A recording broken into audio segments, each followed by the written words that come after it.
Hello viewers, welcome to KK Kala kitchen. இன்றைக்கு வீடியோவில் மருத்துவ குணம் மிக்க கருவேப்பிலையை வைத்து இட்லி தோசைக்கு சைட் டிஷ்ஷாக கருவேப்பிலை சட்னி செய்யலாம் வாங்க. பொதுவாக நாம் சமைக்கும்போது வாசனைக்காக கருவேப்பிலையை சேர்த்து தாளித்து சேர்த்துக்கொள்வோம். நிறைய பேர் சாப்பிடும் பொழுது கருவேப்பிலையை தூக்கி தனியாக வச்சுருவாங்க. கருவேப்பிலை சட்னி செய்து சாப்பிடும் பொழுது அதில் இருக்கிற சத்து முழுமையாக நமக்கு கிடைக்கும். இதற்கு தேவையான பொருட்கள்: கருவேப்பிலை 3 கைப்பிடி அளவு, சீரகம் அரை டீஸ்பூன், மிளகு 1 டீஸ்பூன், உப்பு அரை டீஸ்பூன், வேர்க்கடலை 2 டேபிள் ஸ்பூன், உளுத்தம்பருப்பு 1 டேபிள் ஸ்பூன், கடலைப்பருப்பு 1 டேபிள் ஸ்பூன், தேங்காய் துருவல் 3 டேபிள் ஸ்பூன், காய்ந்த மிளகாய் 2, புளி நெல்லிக்காய் அளவு, சின்ன வெங்காயம் 8. தாளிப்பதற்கு கடுகு சீரகம் 1 டீஸ்பூன், உளுத்தம்பருப்பு அரை டீஸ்பூன், 2 மிளகாய், எண்ணெய் தேவையான அளவு. கருவேப்பிலை சட்னிக்கு நம்ம எடுத்து வச்சுருக்கிற பொருளெல்லாம் வறுத்து எடுத்துக்கணும்.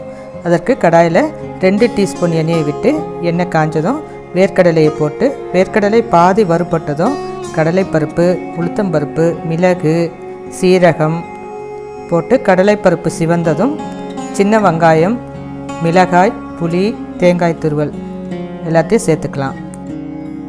இந்த தேங்காய் துருவலில் இருக்கிற ஈரப்பதம் போகிற வரைக்கும் 1 நிமிஷத்துக்கு நல்லா ஃப்ரை பண்ணிக்கலாம்.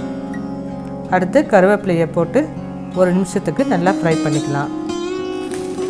இந்த மாதிரி தேங்காயும் கருவேப்பிலையும் ஃப்ரை பண்ணி சட்னி செய்யும்போது சட்னி சீக்கிரம் கெட்டு போகாமல் ரொம்ப நேரம் நல்லா இருக்கும். நான் இந்த சட்னியில் வேர்க்கடலையை சுவைக்காக சேர்த்துருக்குறேன். கருவேப்பிலை ஃப்ரை ஆனதும் ஸ்டவ் ஆஃப் பண்ணிவிடுங்க. இதற்கு தேவையான அரை டீஸ்பூன் உப்பையும் சேர்த்து கொஞ்சம் நேரம் கருவேப்பிலையை ஆற விடுங்க. ஆறின பிறகு நம்ம மிக்ஸி ஜாரில் சேர்த்து அது கூட ஒரு சிறிய துண்டு வெல்லம் சேர்த்து கிரைண்ட் பண்ணி எடுத்துக்கலாம். சட்னி அரைக்கும்போது ரொம்ப நைஸாக அரைக்காமல் கொஞ்சம் கொரகொரப்பாக அரைச்சி எடுத்துக்கோங்க. இப்போ சட்னியை தாளிச்சிக்கலாம். இதுக்கு கடாயில் 1 டீஸ்பூன் எண்ணெயை விட்டு எண்ணெய் காஞ்சதும் கடுகு சீரகம் போட்டு சீரகம் பொரிந்ததும் உளுத்தம்பருப்பையும் போட்டு உளுத்தம்பருப்பு சிவந்ததும் மிளகாய் கொஞ்சம் கருவேப்பிலை போட்டு ஸ்டவ்வை ஆஃப் பண்ணி நம்ம சட்னியில் இதை சேர்த்துக்கலாம். அவ்வளோதாங்க, கருவேப்பிலை சட்னி ரெடி. இது இட்லி தோசைக்கு தொட்டுக்கொள்வதற்கு ரொம்ப அருமையாக இருக்கும். கேகே கலா கிச்சனை சப்ஸ்கிரைப் பண்ணாதவங்க சப்ஸ்கிரைப் பண்ணுங்கள். பக்கத்தில் இருக்கிற பெல் பட்டனை அழுத்தி ஆல் என்ற ஐக்கானை செலக்ட் பண்ணுங்கள். அப்பொழுது தான் நான் போடுற வீடியோ உங்களுக்கு உடனுக்குடன் வந்து சேரும். உங்களுக்கு இந்த டிஷ் பிடித்திருந்தால் ஷேர் பண்ணுங்கள், கமெண்ட் பண்ணுங்கள். தேங்க்யூ.